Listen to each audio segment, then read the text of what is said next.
ሁሌም ከቴክኖሎጂ ጋር የሚራመደው ብርሃን ባንክ ዛሬም አዲስ መላ ይዞ መጥቷል። በኢትዮጵያ ዘመናዊ የትምህርት ቤት ክፍያ ስርዓትን በማስጀመር የመጀመሪያው ባንክ ብርሃን ባንክ ነው። ከ1000 በላይ የኢትዮጵያን ትምህርት ቤቶችን የክፍያ ስርዓት ያቀለለውና ያዘመነው ብርሃን ስኩል ፔይ አሁን ደግሞ በአዲስ አማራጭ ከቴሌ ብር ጋር በመቀናጀት የብዙዎችን ህይወት እያቀለለ ይገኛል። መላውን ይቀላቀሉ። ለልጆ የትምህርት ቤት ክፍያ መክፈል ቢያስፈልጎ የኮሌጅና የዩኒቨርሲቲ ክፍያ ቢኖርቦ ክፍያውን ከብርሃን ስኩል ፔይ ዲጂታል የክፍያ አማራጮች በተጨማሪ በቴሌብር መተግበሪያ መክፈል ይችላሉ። ብርሃን ስኩል ፔይ ከቴሌብር ጋር ተቀናጅቷል። ለብዙዎች ረፍት ሆኗል። እነሆ በረከት ከረፍቱና ከዘመናዊነቱ ጋር ይቀላቀሉ። ብርሃን ባንክ እንደ ስማችን ብርሃን ነው ስራችን። ተመልሰናል። አድማጮቻችን አዳይፍን ብላይ ትገኛላችሁ። ፉትቦል ካፌ ነው ፕሮግራሙ። የመጀመሪያውን ጉዳይ እንመልከት። የአውሮፓ በዓለም ዋንጫው ላይ ተሳተፈም የኢንፋንቲኖ መቆያን የሚነቀንቀውን ጉዳይ እናንሳ። ይሄ ጉዳይ እንግዲህ ትናንትናም አጀንዳ ሆኖ ውሎ ነበረ። በተለይ ደግሞ በሁለቱ እግር ኳስ አስተዳዳሪዎች በፊፋና በዩኤፋ መካከል ትልቅ ቢፍ ሊኖረው እንደሚችል ተጠብቆ ነበረ።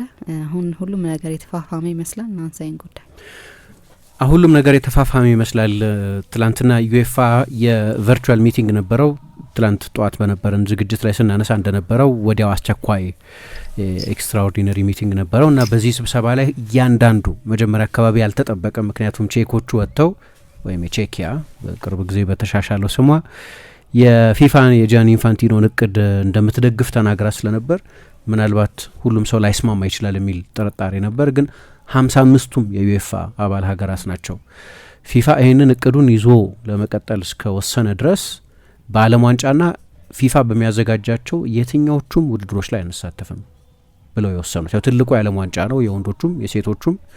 ግን ደግሞ እንደሚታወቀው ከዓለም ዋንጫው ባሻገር ሌሎች ፊፋ የሚያዘጋጃቸው የጾታ ውድድሮች አሉ። የሴቶች ውድድሮች፣ የወንዶች የተለያዩ ውድድሮች፣ የእድሜ እርከን ውድድሮች በሁለቱም ጾታዎች በጣም ብዙ ውድድሮች ነው ፊፋ የሚያደርገውና በእነዚህ ሁሉ ውድድሮች ላይ 55ቱም የዩኤፋ አባል ሀገራት አንሳተፍም ብለዋል። በቅርብ ጊዜ የሚደረጉ ውድድሮችም ጭምራሉ፣ በሚቀጥለው መስከረም የሚደረጉ ውድድሮችም ጭምር። በጣም ጠንካራ መግለጫ ነው ከአውሮፓ እግር ኳስ ማህበር በኩል የወጣው። የትኛውም የዩኤፋ አባል የሆነ ፌዴሬሽን በየትኛውም የፊፋ ውድድር ላይ አይሳተፍም፣ ይሄ ፕሮፖዛል እስካለ ድረስ እና ፕሮፖዛሉ እስካለ ድረስ ብቻ ሳይሆን ለሁል ጊዜው መተው አለበት። ለሁል ጊዜው መተውም ባይንዲንግ በሆነ ዝግ በሆነ ስምምነት መጽደቅ አለበት። በምንም ሁኔታ የዓለም ዋንጫ ባለቤትነት ወደ ግል ባለቤትነት፣ ወደ ፕራይቬት ኢኩዊቲ ወይም ወደ ፕራይቬት ኢንቨስትመንት እንደማይሄድ ማረጋገጫ እንፈልጋለን። ባይንዲንግ ጋራንቲ እንፈልጋለን። እነዚህ ሁኔታዎች እስካልተሟሉ ድረስ ዩኒየን ኦፍ ዩሮፒያን ፉትቦል አሶሲዬሽን ወይም ዩኤፋ የሚባለው አይሳተፍም። ዓለም ዋንጫ ለሽያጭ የሚቀርብ አይደለም፣ የሸቀጥ የኢንቨስትመንትም አይደለም፣ ወይም ለሸቀጥነት የሚቀርብ አይደለም የዓለም ዋንጫ። ስለዚህ በጣም ጠንካራ የሆነ ስቴትመንት ነው በዩኤፋ በኩል የወጣው። እንደምታውቂው የኢንፋንቲኖ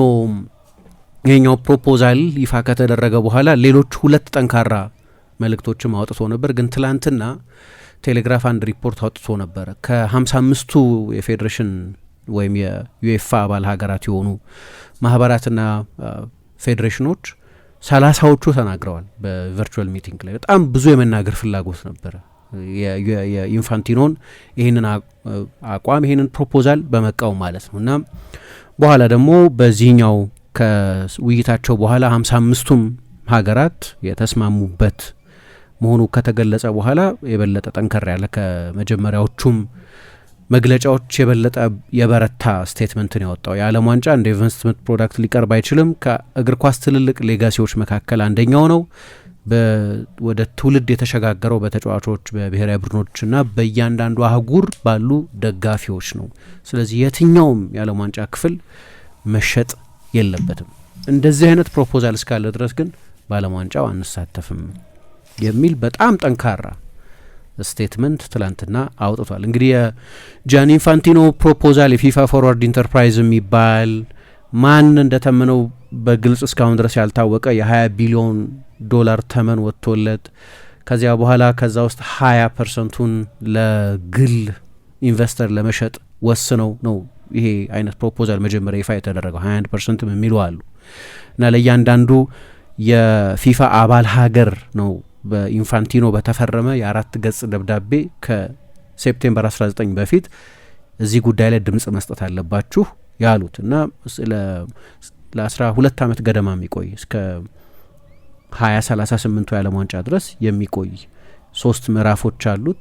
እያንዳንዱን ፌዴሬሽን በጠቅላላው 86 ሚሊዮን ዶላር የሚያስገኝ ኢሚዲየት የ20 ሚሊዮን ዶላር ክፍያ ያለው በመጀመሪያው ፌዝ ብቻ ግን 40 ሚሊዮን ዶላር የሚያስገኝ እና ወዲያው ይሄ ስምምነት ከጸደቀ ለእያንዳንዱ ፌዴሬሽን 20 ሚሊዮን ዶላር ወዲያው አቬይለብል ይሆናል። በመጀመሪያው ፌዝ ውስጥ ብቻ ግን ወይ በመጀመሪያው ምዕራፍ ውስጥ ብቻ ግን 40 ሚሊዮን ይከፈላቸዋል ብለው ለፌዴሬሽኖች ያሳወቁበት እና ትላንትና የዘረዘር ነው እና እንግዲህ ይሄ ገና አፕሩቭ መደረግ ያለበት ነው። እሳቸውን በኋላ ራሳቸውን የሰልፍ ኢንተርቪው የሚባል ማንም የሚጠይቃቸው ሰው የለም ቪዲዮ ፊት ካሜራ ፊት ተቀምጠው የ5 ደቂቃ ማብራሪያ ሰጥተው ነበር። ይሄ እኮ አማራጭ ነው እንጂ አስገዳጅ አይደለም፣ እያስገደድናቸው አይደለም፣ ዲሞክራሲያዊ ሂደት ነው፣ ፕሮፖዛል ነው ያቀረብ ነው፣ እዛ ፕሮፖዛል ላይ ድምጽ ትሰጣላችሁ፣ ያንን ነው እያደረግን ያለ ነው ብለው ሁኔታውን ለማብራራት ሞክረው ነበር። ግን ያ ምላሻቸው እንዲያውም የበለጠ ቁጣ አስነስቷል። ጂያኒ ኢንፋንቲኖ ፕሬዚደንት ናቸው። 8 ምክትል ፕሬዚደንቶችና 28 ሌሎች አባላት አሉት የፊፋ ካውንስል። በፊፋ ካውንስል ውስጥ ሳይቀር ክርክር አልተደረገበትም። ብዙዎቹ ምክትሎቻቸው 8 ምክትል ፕሬዚደንቶች ነው ያሏቸው። ብዙዎቹ ምክትሎቻቸውም እንደ እኔና እንዳንቺ በዜና ነው የሰሙት መጀመሪያ ይሄንን የኢንፋንቲኖን ፕሮፖዛል። ስለዚህ እንደፈቀዱ ፊፋን እያደረጉት እንደሆነ የሚያሳይ ነው። ለማንኛውም ይሄ የአውሮፓ እግር ኳስ ማህበር አቋም በቅርብ ጊዜ የሚደረጉ ውድድሮችን ሁሉ ተጽዕኖ ያደርግበታል። ለምሳሌ የሴቶች የዓለም ዋንጫ ከአመት በኋላ ይደረጋል በብራዚል በሰኔ 2027። ከዛ በኋላ ደግሞ የወንዶቹ የዓለም ዋንጫ ይደረጋል በስፔን፣ ፖርቱጋል፣ ሞሮኮ አስተናጋጅነት በ2030 እና እነዚህን ዋና ዋና ውድድሮች ጨምሮ ሌሎች በርካታ ውድድሮችም ላይ ፊፋ ይሄንን ፕሮፖዛል ከጠረጴዛው ላይ እስካላነሳና አልመለስም ብሎ አስሃሪ ስምምነት እስካልተፈጸመ ድረስ አንሳተፍም የሚል በጣም ጥብቅ እና አይ ቲንክ ዩኤፋም ያለውን ኃይል የ55 ሀገራት ፌዴሬሽን ነው ከኦልሞስት ከአፍሪካ እኩል ነው 54 ነው የአፍሪካ በጣም ተቀራራቢ ነው።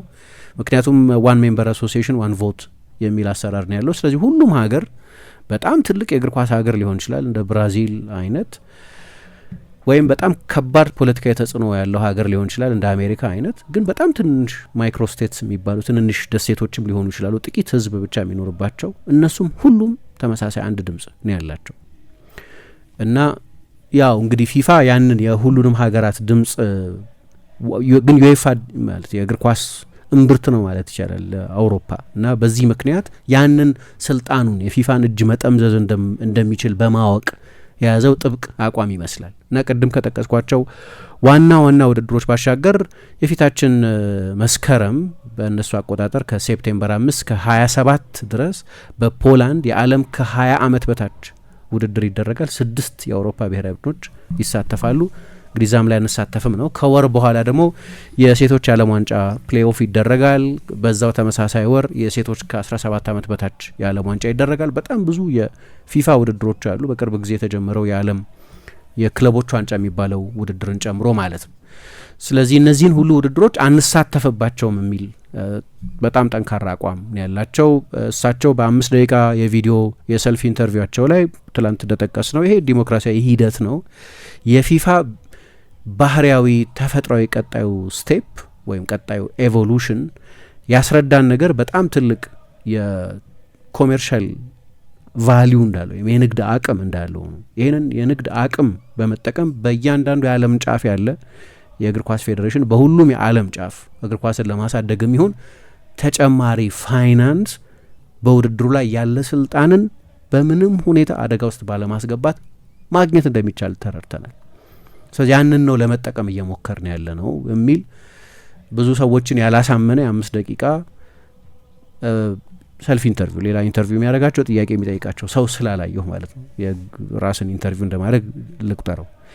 ግን ይሄንንም ንግግር ከተናገሩ በኋላ የቀድሞ እንደዚህ አይነት ትችት ለማቅረብ የሞራል ቁመና አላቸው ወይ ራሱ ክርክር ነው። ግን ጆሴፍ ሴፕ ብላተር ከሳቸው በፊት የነበሩት የፊፋ ፕሬዚደንት የዚህ ሰውዬ ከትራምፕ ጋር ያለ ግንኙነት ለእግር ኳስ አደጋ ነው ብለው ገልጸዋል። በነገራችን ላይ የዩኤፋ አቋም ብቻ አይደለም። ትላንትና ኮንካካፍም ልክ እንደዚሁ በጣም አስቸኳይ ስብሰባ አድርጎ ነበር ይህንን ጉዳይ በተመለከተ። ኮንካካፍም ተመሳሳይ አቋም ነው የያዘው።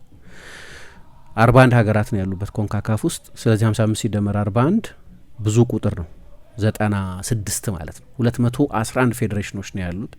በጣም ከፍተኛ የሚሆን ዩኒቲ ተፈጥሯል። ከዛ በኋላ እስያ፣ ኦሺኒያ፣ ደቡብ አሜሪካ፣ አፍሪካ እነዚህን የመሳሰሉ አህጉራትም የራሳቸውን አቋም ይይዛሉ። በእስያ እግር ኳስ ፌዴሬሽን በኩል እንዲህ አይነት በጣም አስፈላጊ በሆነ ጉዳይ ላይ በሁሉም የአስተዳደር ቻናሎች ውይይት ሳይደረግበት ድምጽ ስጡበት ተብሎ መላኩ አሳስቦናል ብሏል። በአፍሪካ እግር ኳስ ኮንፌዴሬሽን በኩል ጉዳዩ ላይ ምንም አይነት አቋም አልተንጸባረቀም። ይህንን ጉዳይ በተመለከተ ግን ውይይት እናደርጋለን የሚል አቋም ነው ያለው። በነገራችን ላይ ይሄ የኢንፋንቲኖን የፕሬዝደንትነት ዘመን አደጋ ውስጥ የሚከት ነው። እንደምታውቂው በሚቀጥለው መጋቢት የፊፋ ምርጫ ይደረጋል።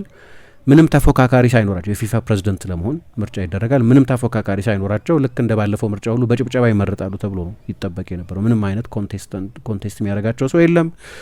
የሆነ ጊዜ ፊጎ እንዳስመሰለውም እንኳን ፊጎ ወዳደራል ምናምን ብሎ ብቅ ብሎ ነበር፣ ወይም ራሞን ቬጋ የሆነ ጊዜ እንዳደረገው ማንም እንደዛ ብቅ የሚል ሰውም ይኖራል ተብሎ አልተጠበቀም።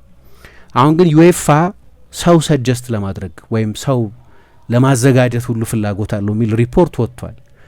የፓሪስ ሳን ጀርመን ፕሬዚደንት ናሰር አልኸላይፊን ከጃኒ ኢንፋንቲኖ ጋር ለማፎካከር ፍላጎት አለው። ምክንያቱም ሰውየው ያው የካታር ሰው ናቸው፣ የእስያ እግር ኳስ ፌዴሬሽን አባል ነው ካታር። ግን ሰውየው በዩኤፋ በተለይ እና በአሌክሳንደር ቼፌሪን ከዛ የሱፐር ሊግ ፕሮፖዛል መውደቅ ጀርባ በነበራቸው ከፍ ያለ ተሳትፎ ምክንያት ብዙ ተሰሚነት ያላቸው ሰው ናቸው እና እሳቸውን እጩ አድርጎ የማቅረብ ፍላጎት አለ። ሰውየው ከዚህ በፊት በተደጋጋሚ አልፈልግም፣ በፊፋ ውስጥ ምንም አይነት ሚና እንዲኖረኝ አልፈልግም ብለው ሲናገሩ የቆዩ ቢሆንም ግን በ2021 በዋነኝነት በፍሎረንቲኖ ፔሬዝ እና በአንድሪያ አኝሊ ፕሮፖዝ ተደርጎ የነበረው 6ቱም የእንግሊዝ ግዙፍ ክለቦች የተሳተፉበት፣ 3 ትልልቅ የስፔን ክለቦች፣ 3 ትልልቅ የጣሊያን ክለቦች የተሳተፉበት ግን ፔዤ፣ ባየር ሚኒክ እና ቦሩሲያ ዶርትሙንድን የመሳሰሉ ሌሎች ግዙፍ ክለቦች ከፈረንሳይም ከጀርመንም ያልነበሩበት ያ የሱፐር ሊግ እቅድ ሲወድቅ ከዩኤፋ ጋር ሆነው በዋና ደጋፊነት የተሳተፉና በኋላም ለዚህ እንደ ሽልማት በሚመስል ሁኔታ አንድሪያ አኝሊ ይዘውት የነበረውን የአውሮፓ እግር ኳስ ማህበር ውስጥ ያለውን የአውሮፓ የክለቦች አሶሲዬሽን የሚባለው የዩሮፒያን ክለብስ አሶሲዬሽን የሚባለው ኢሲኤ የሚባለውን በፕሬዝደንትነት እንዲመሩ ሆነዋል። እና ደግሞ እንደምታውቂው በፓሪስ ሳን ጀርመን ፕሬዝደንትነታቸው ብቻ ሳይሆን በሌሎችም በርካታ ከስፖርትና ከስፖርት ፖለቲካ ባሻገር ባሉ ሌሎችም ሚናዎች የሚታወቁ ሰው ናቸው። የቢን ሚዲያ ግሩፕ ፕሬዝደንት ናቸው እና በዚህ ምክንያት ከፊፋ ጋር የስራ ግንኙነት አላቸው። ምክንያቱም ብዙ ጊዜ የብሮድካስት ራይትን በመካከለኛው ምስራቅ የሚያሸንፈው ቢን ሚዲያ ግሩፕ በመሆኑ ምክንያት እና በጣም ከፍተኛ የቴሌቪዥን መብቶችን በተመለከተ ከፍ ያለ የሚዲያ ልምድ ያላቸው ሰው ናቸው። ከዚህ በፊት ፓሪስ ሳን ጀርመን የቻምፒየንስ ሊግ ድል ካሳካ በኋላ ከ1 ዓመት በፊት የመጀመሪያ የቻምፒየንስ ሊግ ዋንጫውን ሲያሸንፍ ስለሳቸው የእግር ኳስ ተጽዕኖ አንስቼ ነበር። አንድ ከተማ ውስጥ አንድ ሌሊት ብቻ የሚያሳልፉ በጣም ባተሌ ሰው ናቸው። ለሀገሪቱ ኤሚርም የቀኝ እጅ ተብለው የሚጠቀሱ ከፍ ያለ የስፖርትም የፖለቲካም የቢዝነስም የሚዲያም ልምድና እውቀት ያላቸው ሰው ናቸው። ከዩኤፋ ጋር ባላቸው በዚህ ግብብ ምክንያት የአውሮፓ እግር ኳስ ማህበር የሚቀጥለው ምርጫ ላይ እሳቸውን መገፋፋት ይፈልጋል። በፕሬዝደንታዊ ምርጫ ላይ እንዲወዳደሩ ማለት ጂያኒ ኢንፋንቲኖን ለመፈንቀል አሁን የፓወር ስትራግል ውስጥ መገባቱን የሚያሳይ ነው። ግን ደግሞ ይሄ ቦይኮት ማለት አንድ ውድድር ላይ አልሳተፍም ብሎ መወሰን አንዳንድ ጊዜ ልክ እንደዚህ አይነት ዜና ብቅ በሚልበት ጊዜ መሬት አንቀጥቅጥ የሆነ ርዕደ መሬት የከሰተ ዜና ምናምን ይባላል እና ብዙ ጊዜ ግነት አለው እንዲህ አይነቱ አዘጋገብ። ይሄኛው ግን በእግር ኳሱ በሁለቱ ግዙፍ የአስተዳደር አካላት መካከል በተፈጠረው መላተም እርዝኩዌክ ወይም የሆነ ርዕደ መሬት የፈጠረ ሾክዌቭ የፈጠረ ምናምን ቢባል ተገቢ ይመስለኛል። ከዓለም ዋንጫ አለመሳተፍ አንድ ጊዜ ብቻ ነው በአህጉር በሁሉም አባል ሀገራት ስምምነት አንድ ጊዜ ብቻ ነው ሆኖ የሚያውቀው። የ1966 የዓለም ዋንጫ ላይ የአፍሪካ ብሔራዊ ቡድኖች ሁሉ አንሳተፍም አሉ። አንሳተፍም ያሉበት ምክንያት ግን አፍሪካ ኮታ ስላልነበራት ነው። ያኔ አንድ የአፍሪካ ብሔራዊ ቡድን ብቻ ነበር ይሳተፍ የነበረው፣ ግን በቀጥታ አልነበረም የሚሳተፈው፣ ወይም በአፍሪካ ውስጥ በሚደረጉ የማጣሪያ ጨዋታዎች ብቻ አልነበረም የሚሳተፈው። ዓለም አቀፍ ከሁሉም አህጉራት የማጣሪያ ጨዋታ አድርገው ከሆነለትና ካሸነፈ የአፍሪካ አንድ ብሔራዊ ቡድን የዓለም ዋንጫው ላይ ይሳተፋል። ልክ እንደዚህ አይነት በጣም ጠባብ የሆነ እድል ነው የነበረው ጆዋ ቫላንጅ እስኪመጡና በዛም በዩኤፋ ብዙ እስኪወቀሱ ድረስ በቃ የዓለም ዋንጫን ኢሬሌቨንት አደረገው እስኪባሉ ድረስ አፍሪካ ጋራንቲ ቦታ አልነበራትም። ስለዚህ ሲጀመርም መሳተፋቸው ዋስትና አልነበረው። ስለዚህ አንሳተፍም ብለው 1966 የዓለም ዋንጫ ላይ ካፍ ወሰነ ላለመሳተፍ። ሁሉም ያኔ እንግዲህ ነጻ የወጡት ሀገራት ገና ብዙዎቹ የአፍሪካ ሀገራት በሁለት እግራቸው መቆም ያልጀመሩበት አመት ነው 1960ዎቹ እና ያኔን የወሰኑት። ከዛ በፊት እንደ አህጉር እንዲህ አይነት ውሳኔ ተወስኖ ተሰምቶ አይታወቅም። አዲስ ነገር ነው። አሁን ይሄ አይሳተፉም እያልኩ ሳይሆን ግን ፊፋ በዚህ ፕሮፖዛሉ ገፋበታለሁ ካሉ እና ሰውየውም ኢጎማኒያክ ነገር ናቸው አይቀጥልበታለሁ ምናምን ካሉ በቃ ዩኤፋ አይሳተፍም በየትኛውም የፊፋ ውድድሮች ላይ። እንዲህ አይነት አቋም ግን እስካሁን ድረስ ተይዞ አያውቅም። በነገራችን ላይ በዩኤፋ በኩል ኢንፋንቲኖን በተመለከተ የዩኤፋን ጥቅም የሚጎዳ ሰው የዩኤፋ ሰው ነበሩ ከዚህ በፊት እና አውሮፓዊ ናቸው። መጀመሪያ አካባቢ የነበረው ተስፋ ምንድን ነው? አውሮፓውያን ያልሆኑ ሰዎች የፊፋ ፕሬዝደንት ሆኖ ያውቃሉ። ጆዋው ሃቫላንጅ አንደኛው ናቸው። ነገር ግን ሴፕ ብላተርም ኢንፋንቲኖም በዩኤፋ የሚታዩት ከጉቦ ካልተገባ ግንኙነት በእነሱ ብያኔ ከአምባገነን መንግስታት ጋር ያለ አንሆሊ አሊያንስ የሚባል ያልተቀደሰ ግንኙነት አይነትን በጥርጣሬ ማየት ነገር እንዳለ ሆኖ እንደ ኢንትረስት ግን የዩኤፋን ጥቅም የሚያስከብሩ ሰዎች አይደሉም። እንዲያውም ያው ከአውሮፓ ዩሮሴንትሪክ የሆነ አስተያየት ለአውሮፓ እግር ኳስ ምን ይጠቅማል የሰውዬ ከሚል በመነሳት ነው ብያኔው ላይ የሚደረሰው እና ለረጅም ጊዜ ጥርጣሬ ነበራቸው ሰውየው ላይ። ለምሳሌ የዓለም የክለቦች ዋንጫ ሲመጣ በቀጥታ ቻምፒየንስ ሊግን በቀጥታ ከአሌክሳንደር ቼፌሪን ጋር ያለ የሁለቱ ሰዎች የስልጣን ሽሚያ ወይም የእግር ኳስ ዋናውን የክለቦች ውድድር የመቆጣጠር ፍላጎት ከጀርባው አለ። ምክንያቱም ተጨማሪ ጨዋታ ይዞ ይመጣል። አሁን ከቻምፒየንስ ሊግ በላይ ገንዘብ ነው የነበረው ባለፈው አመት የዓለም የክለቦች ዋንጫ ሽልማት ለተሳታፊ ለመሳተፍ ብቻ የተሰጣቸው ገንዘብ በጣም ከፍተኛ ነው። ለቻምፒየንስ ሊግ ለኢንትሪ ፊ ከሚከፈል ሁሉ በጣም ከፍ ያለ ማለት ነው እና በአራት አመት አንድ ጊዜ የሚደረግ ነው። በተቀረው ዓለም ተመሳሳይ ቅሬታ ያለ አይመስለኝም። ብራዚሎቹ ደስተኞች ነበሩ፣ አርጀንቲናዎቹ ደስተኞች ነበሩ። የአፍሪካ ክለቦች ውድድሩ ላይ በመሳተፋቸውና በተሳትፎ ምክንያት የሚያገኙት ገንዘብ በጣም ከፍተኛ ነው። የዩኤፋ ክለቦችም ቢሆኑ ቢፈልግ እኮ ሪያል ማድሪድ አልሳተፍም ማለት ይችል ነበር። ማንቸስተር ሲቲ ወይ ባየር ሚኒክ ወይ ፔዤ ወይ ቼልሲ አልሳተፍም ማለት ይችሉ ነበር። ውድድሩ ላይ ገንዘቡ አጓጉቷቸው ነው የተሳተፉት ውድድሩ ላይ። እኔ ብዙ አላምንም ክለቦች አሁን ከዛ በኋላ የሆነ የሪያል ማድሪድ አሰልጣኝ መጥቶ ጨዋታ በዛብኝ በዓለም የክለቦች ዋንጫ ምክንያት ምናምን ቢል ከክለቡ ጋር ነው መነጋገር ያለበት። ኦኬ ቴክ ዲሲሽን። እንደዛ ከሆነ ቀላል ነው። ግን በዩኤፋ በኩል እንዲህ አይነት የአውሮፓ እግር ኳስ ማህበርን ትልቁን ፍላግሺፕ ውድድር የሆነውን ዋናውን ውድድር ቻምፒየንስ ሊግን የመቀማት የመቀራመት ፍላጎት ስላለ ነው የሚል አቋም ነበር። በነገራችን ላይ የዛሬ 5 አመት የተፈጠረው ወይም ትልቅ ንቅናቄ ፈጥሮ የነበረው ሱፐር ሊግንም ከጀርባ ሆኖ ኦርኬስትሬት ሲያደርግ ነበር የሚል ጥርጣሬ በኒዮን ውስጥ አለ፣ በዩኤፋ ዋና መቀመጫ በኩል አለ። በኋላ ሰውየው ነገሩ እየከረረ ተቃውሞ እየበዛ የደጋፊዎች ድምጽ ጎላ ብሎ መሰማት ሲጀመርና በተለይ በብሪታንያ ደግሞ የእግር ኳስ የብሪታንያ ትልቁ ካልቸራል ሄሪቴጅ ነው የሚል መልእክት ተላለፈ እና በመንግስት ሳይቀር በፍጹም አንቀበልም የሚል አቋም ተያዘ እና ያኔ ከዩኤፋ ጋርም አብረው ተገኙ። ሰውየው ደጋፊ ሆኖ ታዩ እንጂ ከጀርባ ጥርጣሬ አለ። ከጀርባ ሆነው ሲገፉ ነበር ከነ ፍሎረንቲኖ ፔሬዝ ጋር የሚል ጥርጣሬ አለ።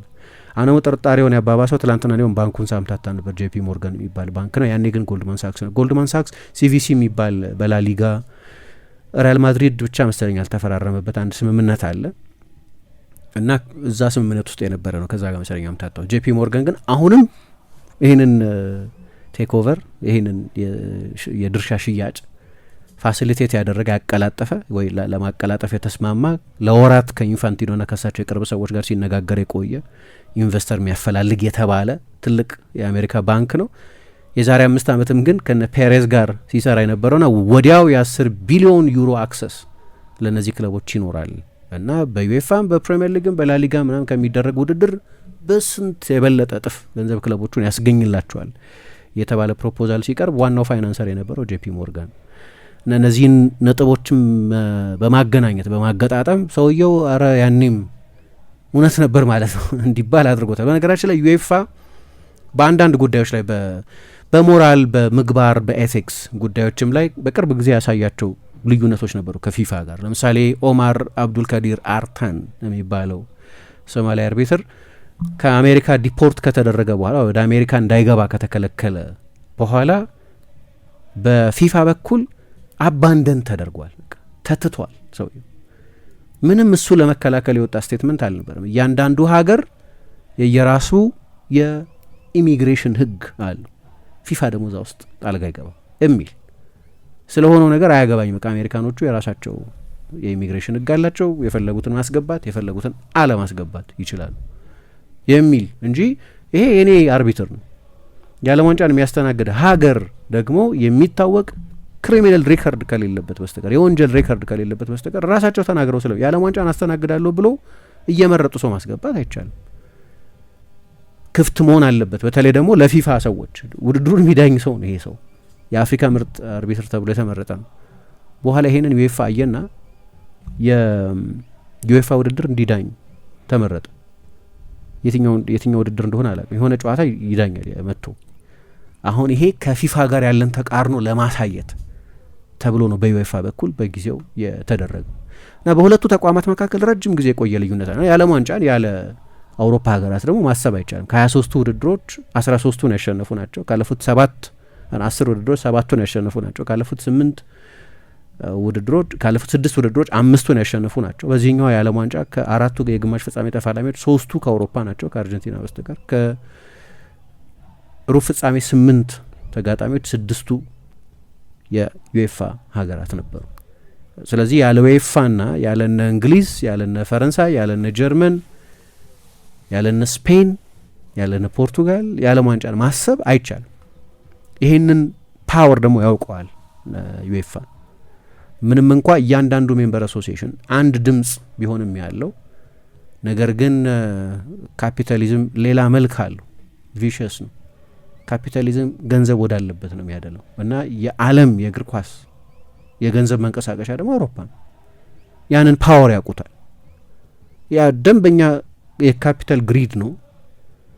ኢንፋንቲኖን የፊፋን የተወሰነውን ስቴክ የተወሰነውን የኮመርሻል ስቴክ ለመሸጥ የገፋፋቸው ግን ደግሞ የራሱ ደግሞ አደገኛ ጎን አለው እና ሰውየው በቃ የመሰላቸው እኔ አንዳንድ ጊዜ ልክ ወደ አምባገነንነት የሚዳዳቸው ሰዎች ያለባቸው ኢሉዥን አለ። ሁሉም ነገር እሳቸው በቃ ሲምፕል ማጆሪቲ ነው የሚያስፈልግ 50 ሲደመር ከአባላቱ መካከል 112ቱ ድምጽ ከሰጡ ለኔ ወይም ክፈዩ 211 107ቱ ምናምን እንደዚህ ድምጽ ከሰጡ በቃ አለቀ፣ ይጸድቃል። ምንም ዩኤፋዎች ቢጮሁ ምን የአውሮፓ ሀገራት እንደማይስማሙበት መጀመሪያውኑ የሚያውቁ ይመስለኛል። ምንም ችግር አይፈጠርም የሚል ግምት የነበራቸው ይመስለኛል። ግን ዩኤፋ በብዙ ጉዳዮች ላይ አይስማሙም። የዩኤፋ አባል ሀገራት ወይም የአባል ሀገራቱ ፌዴሬሽኖች በዚህ ጉዳይ ላይ ግን ጠንካራ ዩናኒሚቲ፣ ጠንካራ አንድነት ያሳዩበት ነው እና እሳቸው በኋላ ተለሳልሰው ይሄ እኮ አማራጭ ነው፣ ማንም አይገደድም፣ ኢትስ አን ኦፖርቹኒቲ ናት አን ኦብሊጌሽን፣ ማንም አይገደድም በዚህ ጉዳይ ላይ አሁን እያቀረብን ያለ ነው አማራጭ ነው፣ በአማራጩ ላይ ድምጽ መስጠት ነው ሚል አስተያየት ሰጡ። አሁን እንግዲህ ትልቁ ጥያቄ አንዳንድ ጊዜ ልክ እንደዚህ አይነት ፕሮፖዛል በደንብ ያልበሰለም ሀፍ ቤክድ ነው ምናምን ይባላል። በደንብ በቃ አልበሰለም ብቻ ሳይሆን ለክርክር አልቀረበም። በቃ ተወስኖ ራሳቸው ከትራምፕ ቤተሰብ ጋር ተነጋግረው ዋና ኢንቨስተር ብለው እዛ ደብዳቤያቸው ላይ ጠቅሰውታል። ትራይቭ ካፒታል የሚባለውን በጆሹዋ ኩሽነር የሚመራውን ተቋም ከጄፒ ሞርጋን ጋር ተነጋግረው ጨርሰዋል። የገንዘብ አሬንጅመንት አድርገዋል። የኮንትራክት እድሜ እስከ 2038 የሚቆይ መሆኑ ስፔሲፋይ ተደርጓል። ራሳቸው አብስለው ጨርሰውታል። ሀፍ ቤክድ አይደለም፣ ያለቀ ነገር ነው። ከዛ አንቺ አባል ሀገር ነሽ፣ በቃ ይሄ ፕሮፖዛል ቀርቧል፣ የውይይቱ ተሳታፊ አይደለሽም። ምክትል ፕሬዚደንቶቻቸው እንኳን አያውቁትም። የፊፋ ካውንስል የሆኑት የፊፋ ካውንስል 28 አባላት አሉት። አባላቱ አያውቁትም፣ የቅርብ ሰዎች አያውቁትም። ከጀርባ የተደረገ ነገር ነው እና እንደ ፕሮፖዛል በቂ ክርክር አልተደረገበትም። ሰውየው ራሱ የፊፋ ስታቹ ላይ ያለን አንድ አንቀጽ ጥሰዋል። ማርጂናል አጀንዳ እንኳን የሚባል በንጽጽር አነስ ያለ አጀንዳ እንኳን ቢሆን ለፊፋ ኮንግረስ ከመመራቱ በፊት ከ2 ወር አስቀድሞ ማሳወቅ ያስፈልጋል። ይሄ አሁን እሳቸው ሴፕቴምበር 19 ነው ድምጽ ይሰጥበት ያሉት። ዛሬ ያለ ነው ጁላይ 31 ነው። 2 ወር አይሞላ። ራሳቸው የሚመሩትን ተቋም ደንብ እየጣሱ ነው ማለት።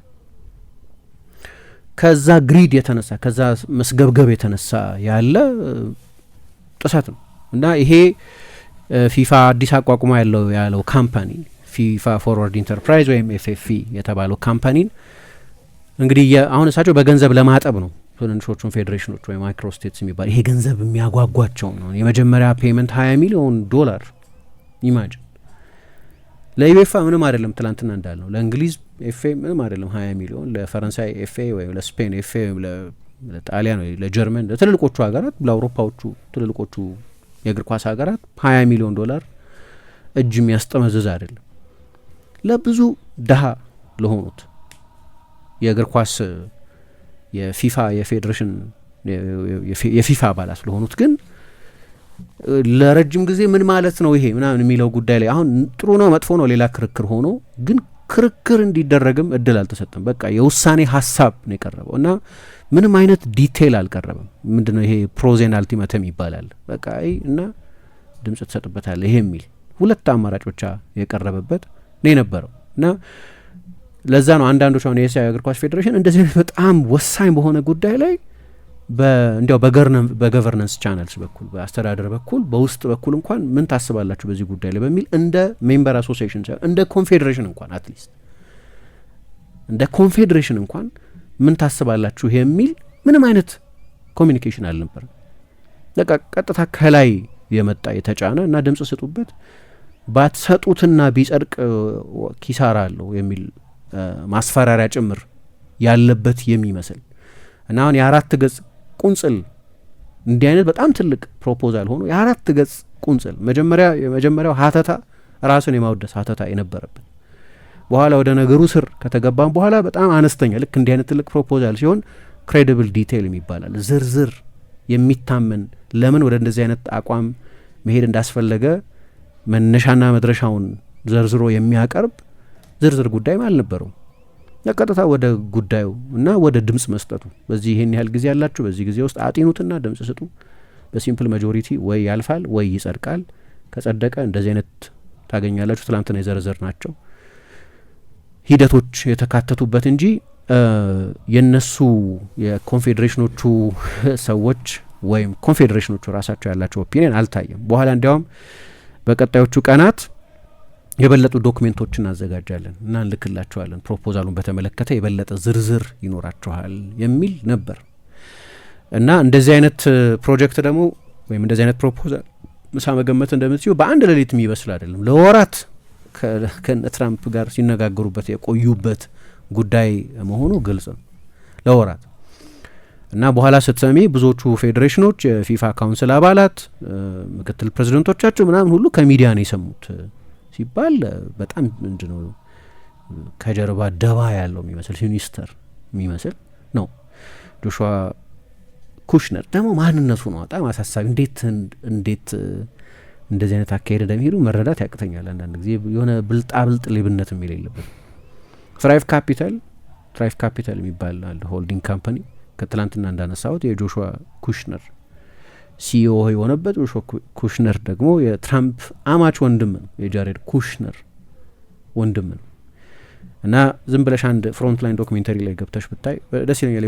የፍሮንት ላይን ዶክሜንተሪዎች በአብዛኛው አሜሪካ ላይ የሚያተኩሩ ዶክሜንተሪዎች ናቸው። ከሞሐመድ ቢን ሰልማን ጋር ስለነበረው ግንኙነት ብታይ እና ሞሐመድ ቢን ሰልማን ከትራምፕ ከስልጣን መውረድ በኋላ ብቻ ስንት ቢሊዮን ዶላር ለጃሬድ ኩሽነር ጋራንቲ እንዳደረገው ብታይ የሚገርም ነው እና ከጀርባ በጣም ብዙ የሚገርም ነገር ታያለሽ እና በቃ 20 ሚሊዮን ቫሉዌሽን ወጣለት ይሄ አዲሱ እሳቸው ፕሮፖዝ ያደረጉት የፊፋ አዲሱ እንግዲህ መሰረታል ያሉት ተቋም ኤፍኤፍ ያሉት በማን ተመን ነው 20 ሚሊዮን የተባለው? ለምሳሌ ለምን 25 አልሆነም? ለምን 35 አልሆነም? ለምን 40 አልሆነም? በየትኛው ቤዚስ በየትኛው መሰረት ነው ካልኩሌት የተደረገው? በጄፒ ሞርጋን ኦኬ፣ ጄፒ ሞርጋን አንድ ባንክ ነው አይደል? ሌሎች ባንኮችስ ምን አይነት ስሌት አላቸው? የሌሎቹ ባንኮች ስሌት ከግምት ገብቷል ወይ? ለምሳሌ አንድ የዓለም ዋንጫን ለማሰራጨት ለብሮድካስቲንግ ራይት ጨረታ ታውጫለሽ አይደለም? የበለጠ ቢድ ያደረገው የተሻለ ገንዘብ ላቀረበው ነው ያንን የዓለም ዋንጫ የማስተላለፍ ራይት የምትሰጪው አይደል? ኮምፒቲሽን መኖር አለበት። ከዛ ለሃይስት ቢደር ወይም ለበለጠው ላቀረበው ነው የምትሰጪው። ይሄኛውም ልክ በባንኮች በየትኛው ተመን ይተምኑታል ይሄኛውን የፊፋና አዲሱን ካምፓኒ የሚለው መታወቅ አለበት። እሳቸው ከጄፒ ሞርጋን ጋር ብቻ ነው የተነጋገሩት።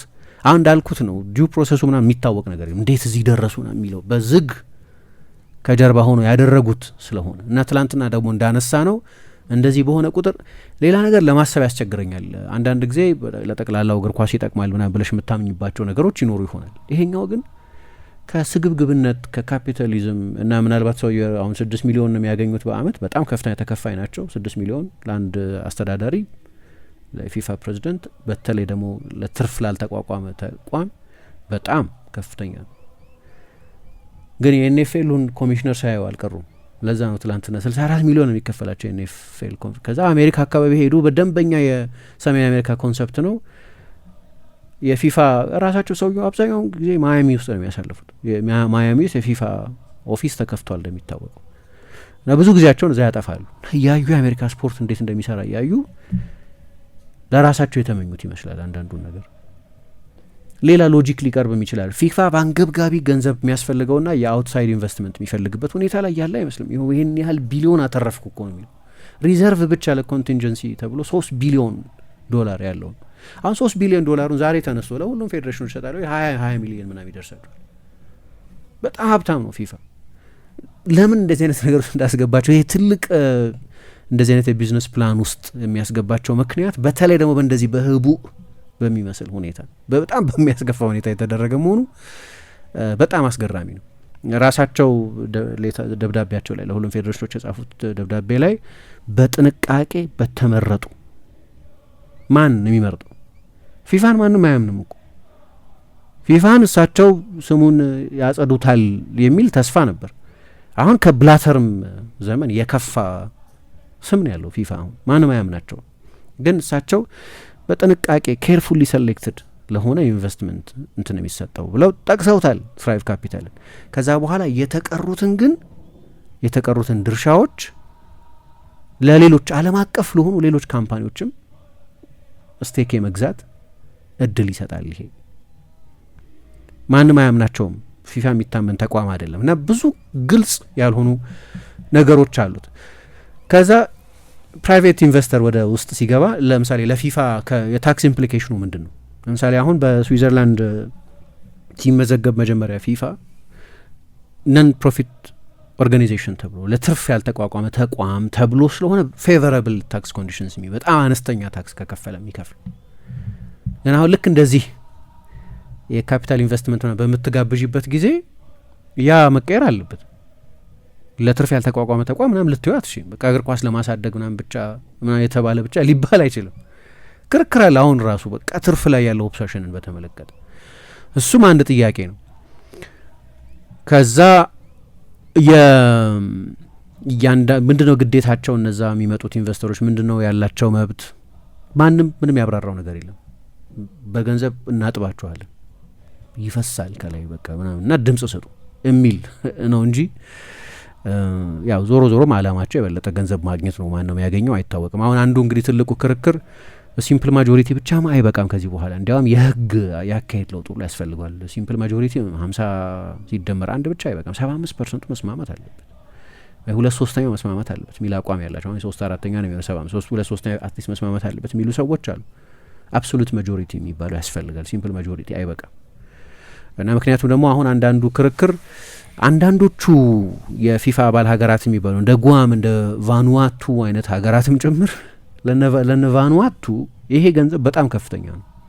ስለዚህ ለስፖርቱ የወደፊት ጥቅም ብቻ በሚል ድምጽ ላይ ሰጡ ይችላሉ ገንዘቡ የሚያታልል በመሆኑ ምክንያት እና ስለዚህ ድምጽ የሚሰጥበትም ሂደት ትንሽ መቀየር አለበት። ምክንያቱም ሁሉም እግር ኳስ ውስጥ ያሉ ሀገራት አሁን ይሄ አከራካሪ ነው። ዩኒቨርሳል ሰፍሬጅ ይባላል። አንድ ጆን ስቱዋርት ሚል የሚባል ሰው ዴቨሎፕ ያደረገው ድምጽ መስጠትን በተመለከተ አንድ ሰው አንድ ድምጽ ብቻ መስጠት ያለበት የሚል ክርክር በኋላ ክርክር ነው። ሁሉም ሰው የፖለቲካ ንቃት ያለውም ሰው ስለ ፖለቲካ ምንም የማያውቀውም ሰው እንዴት እኩል ድምጽ ይኖረዋል?